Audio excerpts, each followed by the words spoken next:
One of the best ways people with certain chronic diseases can manage their care is through their diet. But what about the people who don't have access or the money for the healthy produce they need? Today's guest is creating a system where produce is prescribed and health plans are footing the bill. You're listening to Found, TechCrunch's podcast that brings you the stories behind the startups. Today, we're talking to Ashley Tyrner, the founder and CEO of FarmboxRX, which started as a D2C grocery service, but has since started working with over 90 health plans across the country to bring food as medicine to the people who need it. And here with me to talk about how food can be medicine is my lovely co-host, Dominic Midori-Davis. And of course, before we get into the conversation with Ashley, we have our two truths and a lie. And at the end, we'll tell you which one of these statements is not true. So listen carefully. Is the lie that Farmbox just raised their Series C? That Ashley sold Beanie Babies as her first job, or that online grocers couldn't accept SNAP and EBT payments until COVID made it a necessity? Ooh, you will have to listen to find out. But before we dive into the episode, we just want to have a quick reminder that if you wouldn't mind rating and reviewing the show wherever you are currently listening to this episode already, we would greatly appreciate it and it helps us out a lot. But without further ado, here's our conversation with Ashley.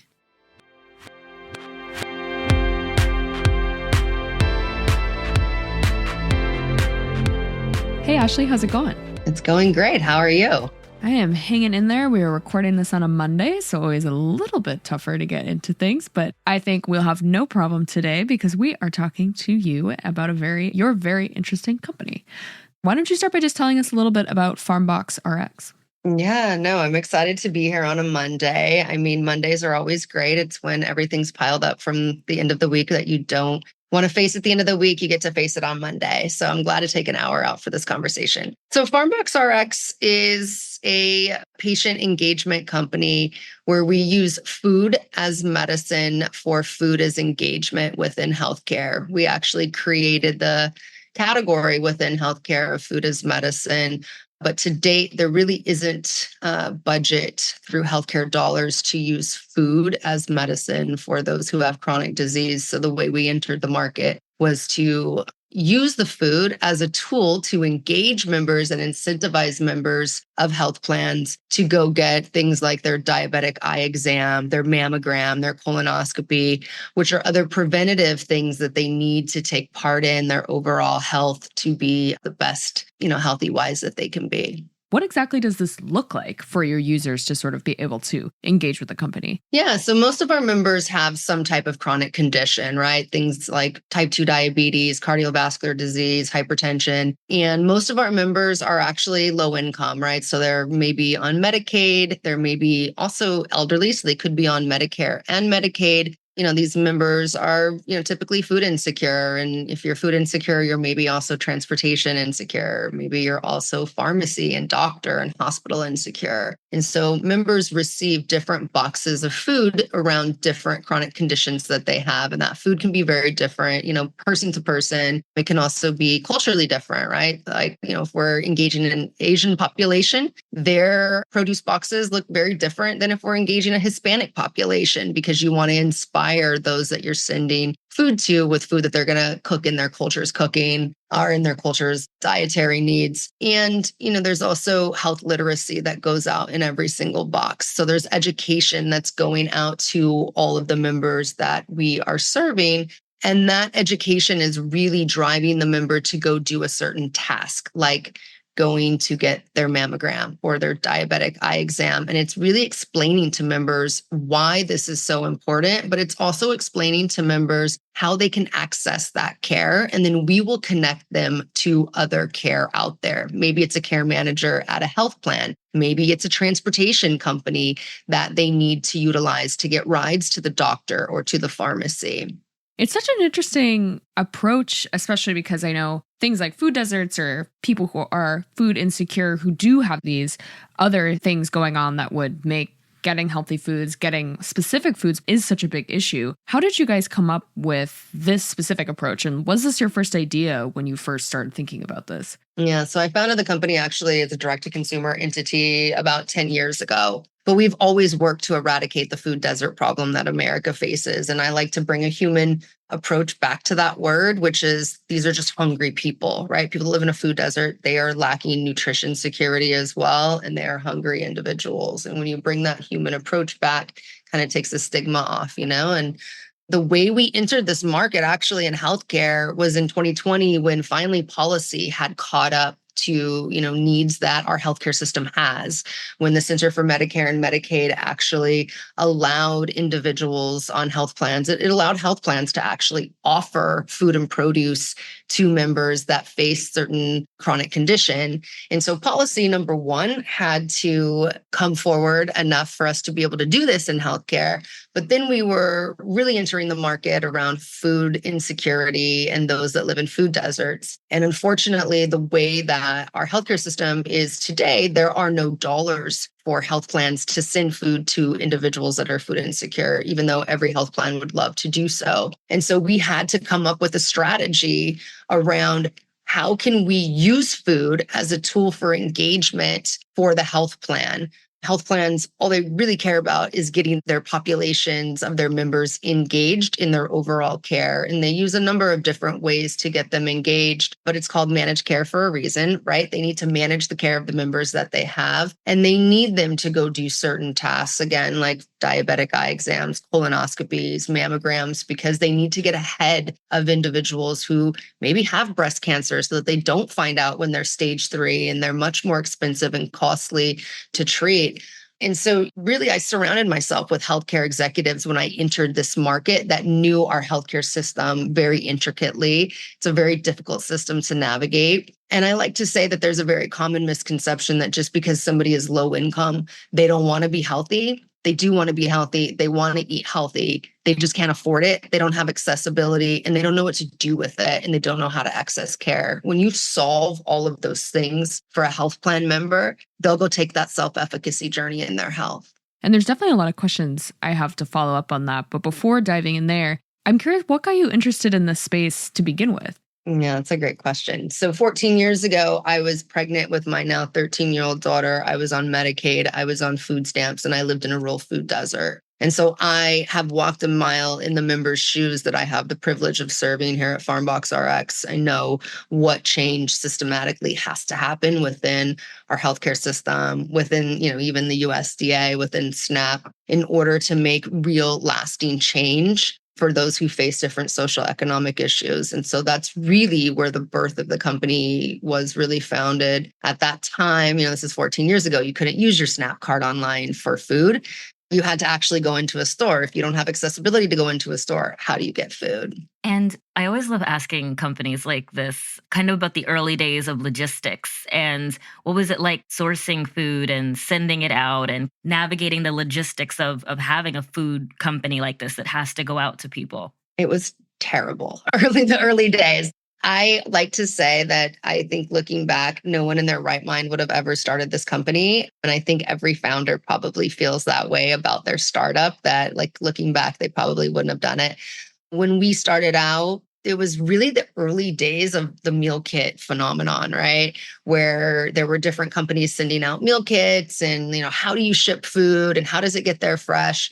And we were part of that. We really pioneered shipping produce to your door via a FedEx or a UPS. It's not an easy thing to do. It actually took us about 3 years to figure out how to do it in all seasons. A box going to Miami in July is very different than a box going to Maine in, December, right? We had to figure out what can ship and what can't ship so that we send a quality box of fresh food to individuals. You don't want to send somebody spoiled food. It's not a good experience. Oh, wait, that's actually so interesting. So what do you mean? Like there's certain foods you can't send to certain regions during certain seasons? Yeah, some things don't get along with each other in the box. So it's kind of the concept of If you put your bananas by your oranges, they will ripen faster, right? And that's because of ethylene gas. And so we had to really learn how to mitigate ethylene in all of the boxes that we ship. And so there's just certain things that we just cannot ship. There's certain things that can't ship certain times of the year that can ship other times of the year. So there's a tremendous amount of intellectual property actually that goes into how we pack out our produce boxes to get them fresh different times of the year. That we have actually put what is in mine and my chief operating officer's head onto paper in a book so that if I get hit by a taxi, there's somebody else that knows what can and can't go in that box. That is so interesting. I'm with Dom on this, that I think the logistics of a lot of these kind of things are so fascinating. Listeners are very bored probably of hearing me talk about how I've actually always been really interested in grocery logistics. But I was very curious with the fact that where the company is focused now, working with people who can use food stamps to buy the box or sort of fall under some of those other government programs, and the fact that people could not use those types of resources to buy something like FarmBox when you guys got started. What was the company evolution like? How were you trying to market yourself when you guys first got started, and sort of how did that evolve into how you guys are operating now? When we first started out, again, we've always worked to eradicate the food desert problem that America faces, right? We went out to raise money. Nobody wanted to give us money, but they were throwing money at other ideas. They really wanted us to morph. Every VC we talked to, any of them that were actually even remotely nice to us at the time, wanted us to become a meal kit. And that's not what our focus was. We did not want to jump on the meal kit bandwagon. Now looking back, I'm really glad that I never raised any capital, and we still haven't raised any capital to date because most of the meal kits are, they've slowly died. But during those early days, we stayed very, very true to what we were out to do, which was to eradicate food deserts and to get produce, healthy food to individuals that desperately need it, right? And we actually have a paper that we put up, my COO and I, Megan, put up in my office. And when I say my office, I meant like my 1-bedroom apartment at the time in New York City, on the wall that said, produce prescriptions. Like that was our ultimate goal one day. And going back to, policy really had to catch up to allow health plans to send this box out to their members.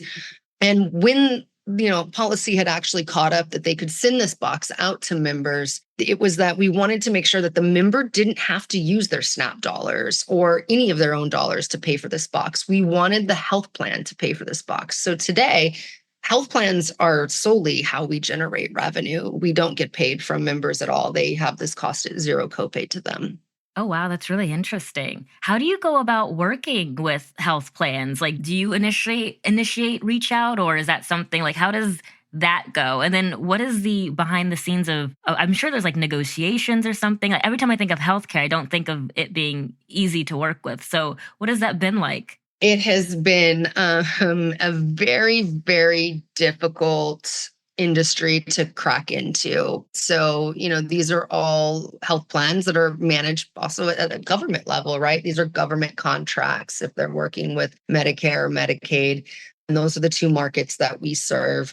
And so there's a tremendous amount of compliance. We have a full-time compliance officer at FarmboxRX. And even getting a plan originally to work with us was very, very difficult. When I found out in 2019 that during the 2020 year, plans could offer food and produce as a benefit to their membership, I went out to find a plan to work with us, and no plan wanted to work with us. But I did find one in Pennsylvania. And I owe the head of product there, a lot of my career. She took a chance on us. And then we just morphed into other plans. Like right now, we've got about 90 health plans that we actually work with, the big top 5 we work with now. And it's not easy. It's still not easy to crack into them. I'm on the road a tremendous amount, meeting face to face with plans. But now we have a lot of case studies under our belt of how we've been able to move the needle for the plan and drive people into those preventative screenings using food as a tool for engagement. There's a tremendous amount of behavior science and how we actually get the health plan members to go do different tasks. When we ask them to go do the task, how are we asking them? Is it our call center that's asking them in conjunction with health literacy in the box? And so now it's gotten easier for us to break into plans. But originally, it's probably one of the most difficult things I've ever had to do, frankly, in my life. What are some of the hesitations that the health plans had? Well, we are having PHI access to their members' data, right? So you've got to be high trust your tech stack in order to process any PHI data, number one. Number two, if we were to ship a box of bad food to a member, the member isn't going to be mad at us. They're going to be mad at that health plan, right? Right. And so they take very serious that this health plan member is their member. And how are you going to be as a vendor to these members that you have the privilege of serving? And I repeat that daily here at our company. It is a privilege that we have to serve these members with food, which is something that's so personal to individuals. And so plans are very, very picky over who they will work with on a vendor level. And what was that transition like for you guys in the company? I know you guys used to offer D2C as well and have sort of moved away from that approach as you've gone full force into this area. What was it like shifting gears and moving stuff over and essentially changing your revenue model? It was hard. And we did it during COVID as well, right? So, we had a big influx on our D2C business during COVID, which actually drove revenue to help us where we didn't have to go out and raise capital. And we still haven't raised capital to date for our FarmboxRX business. We essentially had to start a whole new company. We were very lucky that we had our learnings and our teachings from direct to consumer of how to ship the box, how to get a quality product there. We created a brand, right? We were a brand that consumers recognized because we were a D2C brand before. And so we took a lot of that knowledge and brought it over into healthcare. So now, health plan members, they're part of the FarmboxRX program, right? They're saying to their health plans, like, I want my farm box. I don't want some other box. I want my farm box. We've still remained very true to that consumer centric model where we have to give a really great product and a brand product. It's kind of like the Kleenex, if you will. You don't say you need a facial tissue. You say, I need a Kleenex. We are the Kleenex of food, if you will. We've been very, very strong on that point because of our D2C business, but we essentially had to hire a whole new team, right? We no longer do social media marketing. We no longer pour money into SEO advertising. It's all B2B marketing now. So we had to bring in new team members. And I think there's a piece of me that had to learn to be a CEO of a plan or of a company that deals with government contracts and the compliance area regulations that go along with that. And I did want to go back to one point that you brought up a few times about not raising any capital from investors. That is so interesting, especially because you clearly wanted to raise in the beginning and didn't. Or what has the journey been like financially, I guess, for the company in terms of funding everything? Did you go to other avenues of funding? Did you bootstrap? And how has that been? No, we've bootstrapped this company. I joke that I probably wouldn't do it that way again. I probably would have tried harder maybe to raise money, but I did go out originally and I tried to raise capital. And it was a terrible experience. Again, going back to they really wanted us to work to become a meal kit because we were out trying to raise capital during that whole meal kit craze, like in, like 2012 time, something like that. 2013, 2014. Nobody wanted to give us money when we went out. I would see lots of other ideas getting funded, typically with male-led companies, but no one wanted to give us money. Now, VCs cold reach out because they've seen what we've done revenue-wise. I mean, we made Inc. magazine's 5,000 startups. We were number 100 last year. So we've completely bootstrapped this company from day one. In 22, we did $36 million in revenue. They don't allow me my board now to announce what we've done this year, but I can say we're a rule of 60. So you can probably back into how much money we did this last year. And now we're profitable, right? So looking back, I'm glad that I didn't raise the capital because I probably wouldn't be profitable. I'd probably burn cash. It's very difficult for companies to raise cash right now and probably be in a very different position. And it did allow me to shape my vision of the brand, right? So it is my vision that still goes forward with the brand. And I don't have investors telling me what that vision should be. And I think that that's a really it's an important piece for founders to know is that if you have an idea, and especially if you're going to go out and create a category, which is what we did, we created a category within healthcare, you have to be able to have complete direction over that category. And I think if we would have raised the capital, I think that, profits would have come over what was right for the member early on in FarmboxRX. No, that's so interesting. And especially like you mentioned, when there aren't all of these case studies, these VCs can quote unquote like value add, oh, my company did this 10 years ago and it's going to help you here. It is sort of like drowning out that noise when you choose not to raise from people who are going to try to have that influence, who don't come from that experience. Yeah, no, I mean, look, at the end of the day, we came very close to taking money about a year and a half ago, and it was great investors, all healthcare based. But I started to feel a little of like, we should really do it this way. I think that, because I founded this company and I know this patient engagement space better, you could really create this product. And so our core has been, we want to get healthy food to individuals who need it most. And we are doing that within healthcare by making an ROI to the health plan that the health plan can digest and understand, which is engaging them in their quality outcomes, which are things like their mammogram, their diabetic eye exam, these things that they have to manage the care of these members on. So for me, now we actually are out in a process and we are out raising now. We're in a much better place because we have just so much under our belt and we've grown so rapidly that we've created a new category. We've created a space in healthcare that, we have other people that are, trying to enter the food as medicine market as well, that I'm sure have been able to raise capital on what we've already done. So we've now in a really good position to be able to have the right investors come into the company that can really help us at our next level of growth. We're a growth stage company now. We're no longer a startup, even on the healthcare side. And I think one other logistic question I wanted to ask before we maybe move on to more of the company side of things, but we talked earlier about how obviously getting these boxes to people is tough because certain things in the boxes are ripe at different times and they affect each other, of course, when they're together. How do you source for the boxes with kind of a similar question? Because of course things grow at different times, different places of the year and things like that. Like, how do you source for these boxes? Feels like another fun logistical web. Yeah, no, it is. It is. But we actually have partnered with one of the largest produce distributors in the country. They actually handle all of our operations. So they help us source all of the produce. They pack the box, FedEx then picks up the box and takes the box to a FedEx artery where it then goes out for delivery. We tapped into just the natural food logistics of produce in this country, and that's how we source. We, of course, try to get as close to the member as possible. At any given time, we can have 8 different DCs operating in different parts of the country. And, it makes it easy that FedEx is doing all of our deliveries, right? So the box gets packed at a facility, goes in a refrigerated truck to a FedEx, and then is out of the cold chain a day and a half max to the member's door. More from this conversation right after a quick break.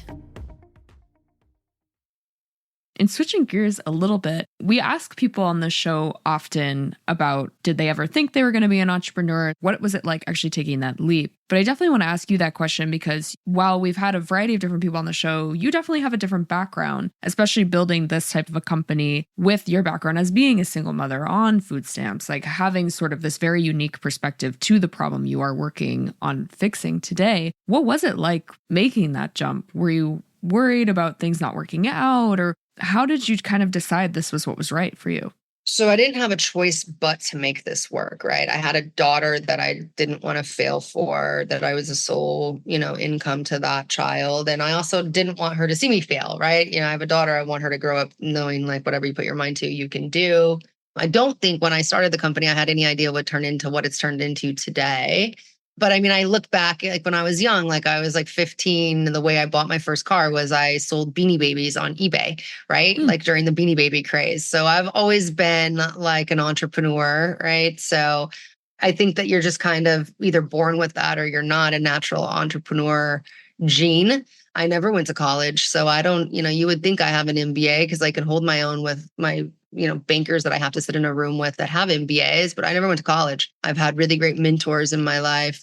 My husband, I'm actually very lucky. My husband's a tech CEO, so he can't escape me. And so I had him as a mentor, as well to help me guide me through things. But I've always been one that has just always figured it out. I would sell, like even early days of FarmBox, when I wasn't able to take a salary, I would sell like the hot to find Christmas toys on eBay. I'd go buy them at like, Walmart and Target, and then I would sell them. And so I think that that has taught me in my life grit, and I've always just figured it out. And that's what we do here, right? Like, I don't believe in the word no. I believe you're talking to the wrong person. So if you get told no. So I think if you just hustle something out and if you believe in something enough, you can really make it happen.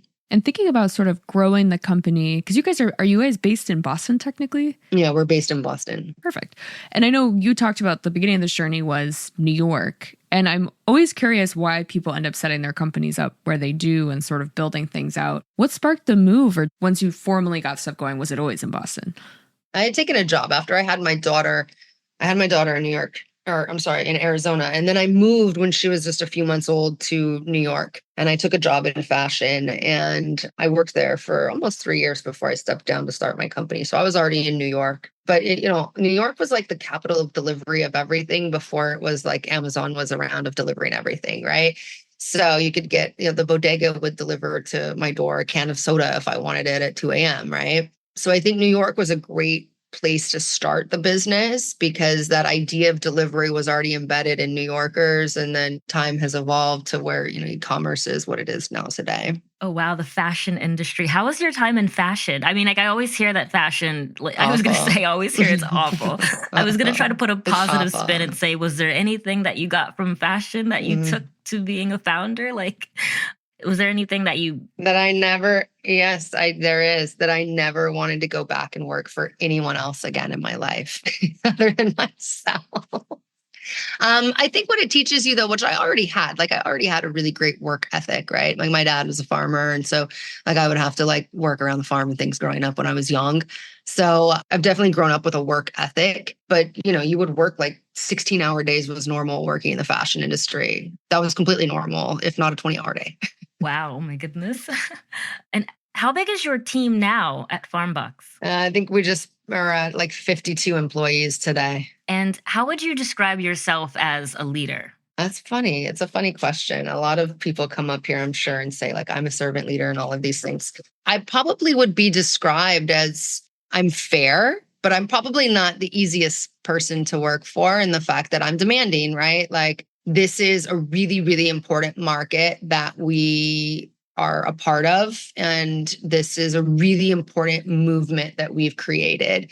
And so I really expect excellence around me. I'm very compassionate, I would say, as a leader, that like, I don't look if somebody has an MBA that they're going to automatically be on my team. Like, I don't really care where you went to school because I didn't go to school. But I don't think that when you're running a company, I don't think that you should be looked at as being just like really easy to work for and just really easygoing. You have a lot of decisions that you have to make. And I have 52 people that rely on me for their paycheck to support their families. And that's number one, I take very, very important.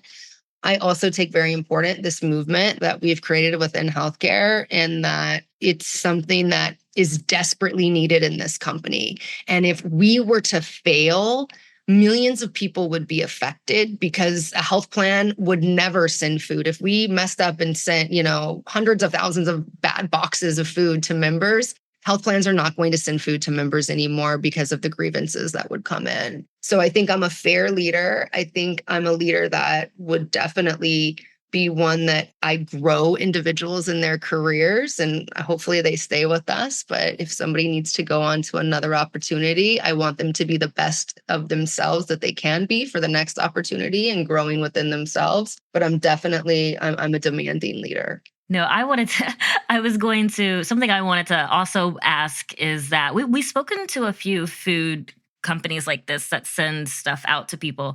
And I'm always interested to hear about how they view the pandemic as changing their industry. Because it seems like before the pandemic, kind of even grocery shopping online was like, it wasn't like a thing that people just thought of always doing. And now it's like, I don't even go, I live by 2 grocery stores and I do not go into any of them unless like dire circumstances. Right. And so I wanted to talk to you about, how do you view the pandemic as changing your industry and even the way healthcare providers look at companies like yours?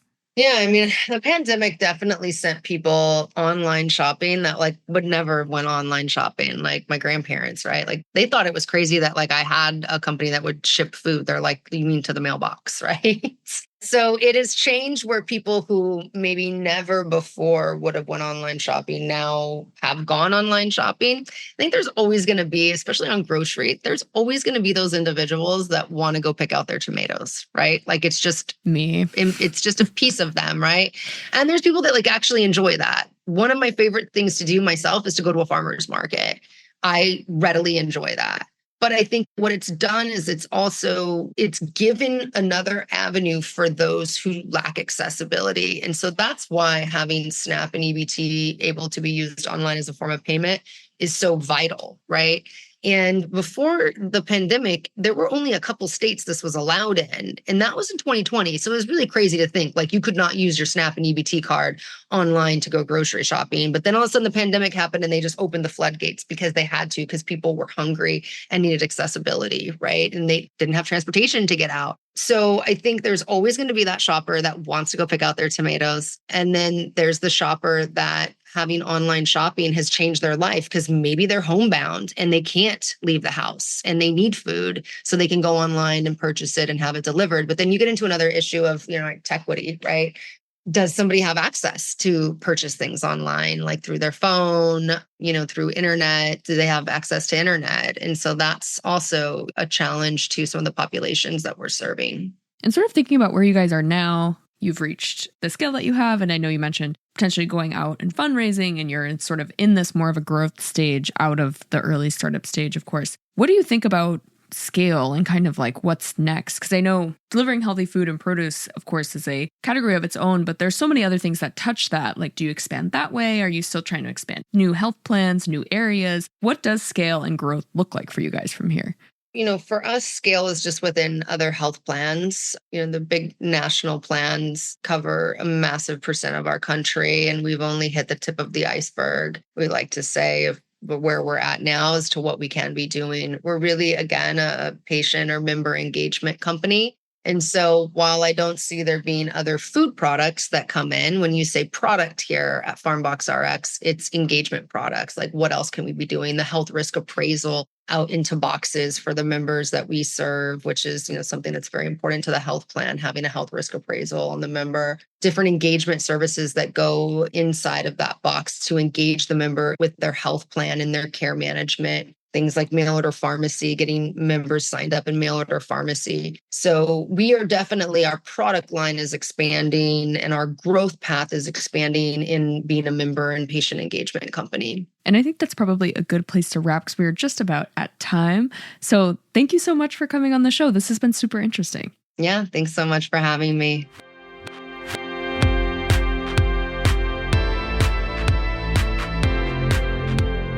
And that was our conversation with Ashley. Dom, what was the lie? The lie, of course, was that Farmbox just raised their Series C. The company actually bootstrapped. No, I thought that one of the most interesting parts of this conversation was Ashley talking about her fundraising journey, especially going out to raise the first time and going out to raise during the whole meal kit revolution that has since come and very harshly gone then. And I think it was so... You just so rarely, like in startup land, you hear like pivot. Our investor said this, we pivoted. We couldn't get traction here for 5 minutes. We pivoted. And it's like, it was really refreshing to hear her be like, no, like to take on money, they wanted us to pivot in a way we didn't want to do. And so we just stuck with our conviction. And like none of the meal kit companies are doing well now. So that clearly was very smart. That is so funny. I almost forgot about the whole meal kit thing. And then when she mentioned it, I was like, oh, I really haven't seen an ad in a while. I guess that didn't work out. And that's good for her because, she stuck to it and was like, I'm not going to be a meal kit. And look at them now. And look at the meal kits now. No offense to meal kits. No. But I guess I can understand why investors didn't or weren't like crazy enthusiastic about the company, I guess. But then also it seems like obviously a missed opportunity. Yeah, and it is sort of like a frustrating anecdotal data point of how like VCs always say, well, we don't invest on trends. Like we invest in like what we think are outlier companies. And then it's like they got this outlier company that's now, I think she said profitable. Yeah, they're profitable. They're like scaling and they were like, oh, this is too unfamiliar. We can't do it. And on the flip side, her being like, well, what's the point of working with investors who have no experience in the space I'm trying to build in anyway, which I think is Very refreshing to hear. I know investors are always like, we don't invest in trends. And then they're like, oh, here's this outlier company. Can you please be on trend? It doesn't make sense, guys. Doesn't make sense. But you know what? I mean, we've spoken to a few health companies similar to this. And so, I mean, I always love hearing about, or I don't know if I love hearing, but it's just really interesting to see how the pandemic has really shifted the way people get groceries and how that has really opened up a lot of doors for people in food deserts to get the produce that they need. It was really, really interesting to hear about how this company mixes in or like works with health providers to target people that live in these food deserts, and how, accepting SNAP and EBT. It's like this whole thing that I don't know if we hear much about it, or maybe the government's just, I don't know. Every time I see government news, it's always crazy stuff. But this is stuff to like most certainly talk more about, I feel. No, and I totally agree with you. Before, we've had the sort of handful of companies we've had on recently who talked about how without the changing regulations and COVID, they wouldn't really be able to be as successful. I had no idea like you couldn't use SNAP and EBT online prior. And like, I get why, in the sense of like, it'd be really hard to verify if it was like real for like the vendor side of it. But that's just, I mean, COVID was crazy. Like you said, COVID was crazy. The amount of stuff they could have got so much stuff by me, I would have never noticed. But like, it is interesting to think of like all these companies, especially because none of them started like during COVID. I know we had MIDI Health on recently, and she was like, once they changed to telehealth rules during COVID, she launched the company she'd had the idea of for a few years that just wouldn't have worked otherwise. But in this case, it's like this company had existed for a couple of years. It was growing, like it was doing well. And then it was like COVID just allowed it to do this like whole different business model, essentially. I know. And because you mentioned that regulation was always slow to catch up. Because now I'm thinking, I'm like, regardless of the pandemic, I would have hoped that regulation would have allowed companies to do this now. I guess maybe this is just looking back in hindsight. It makes so much sense that we should be able to, use SNAP for online groceries. Like, why weren't we able to do that before? I mean, like, obviously, I guess, like you said, with the vendors, but it's so interesting to see how much has changed in these past 4 years. And I guess for the better with a lot of these companies. And it all involves increased access to essentially marginalized communities. Yeah, exactly. And I thought the other interesting piece about this that all kind of ties back into that was the whole behavioral science side of it, where it's like, okay, these healthcare plans are like being more proactive and like working with these communities to make sure they're getting these things that they maybe can't afford to get otherwise, or maybe can't access otherwise. But then like, they're slipping in little extra messaging in there to be like, hey, like you haven't gotten your colonoscopy, or hey, you haven't done this, and kind of like nudging people to just make more good choices while already sort of like providing them with a better option to eat to begin with. And it just seems like a nice model. I mean, I trust the science that this kind of stuff works. I don't know if someone sending me something in the mail would get me to do something. Maybe it would, but I guess I'm glad that it works for the people who need it. This is exactly how I would want my patient data used, by the way. Like, in case any healthcare providers are listening, I want it to be sent in a food box, just like this, with like a nice little nudge. Because usually, I don't know, when do I go to the doctor? When I'm like gravely on like the cusp. I'm like, oh my gosh, I think I'm going to die. Time to go. Like, even scheduling stuff, I'm like, it feels like 6 months, I think. Time to go to the dentist. But this is a really creative way to kind of get people thinking more about their health. And I think it works because it puts it in the back of your mind, like, oh, that's a good point. Maybe I should go book something soon. It's hard to see the downsides. Yeah, it's hard to see the downsides. No, I agree. I'm definitely just interested to see where they go from here, knowing that they are now looking to take on funding, and they're now a growth stage company, and they're looking to scale and like take it to the next level. I think it'll be really interesting to watch where they go from here. Yeah. And, there is a part, or I guess I was just really intrigued to learn more about how there's different foods that you can't ship at different times of the year, which is kind of stuff that you just don't think about. I mean, I don't ship food, but if I had to ship food, I thought I could ship food at any time of the year. Like, I didn't know there was like she was talking about, what is it, carbon and stuff coming out of bananas? Like, oh yeah, the gases. Yeah. I was like, I didn't even know that some foods just like biologically don't get along. Oh my God. So that was I'm gonna make you read that grocery logistics book. Whole chapter on this kind of stuff. Really? Oh yeah. You gotta send this book to me, because I'm like, what? Is this known information? Oh yes. We will discuss. Much to discuss. Found is hosted by myself, TechCrunch senior reporter Becca Skutak, alongside senior reporter Dominic Midori-Davis. Found is produced by Maggie Stamets with editing by Kel. Our illustrator is Bryce Durbin. Found's audience development and social media is managed by Morgan Little, Alyssa Stringer, and Natalie Kreisman. TechCrunch's audio products are managed by Henry Pickavid. Thanks for listening, and we'll be back next week.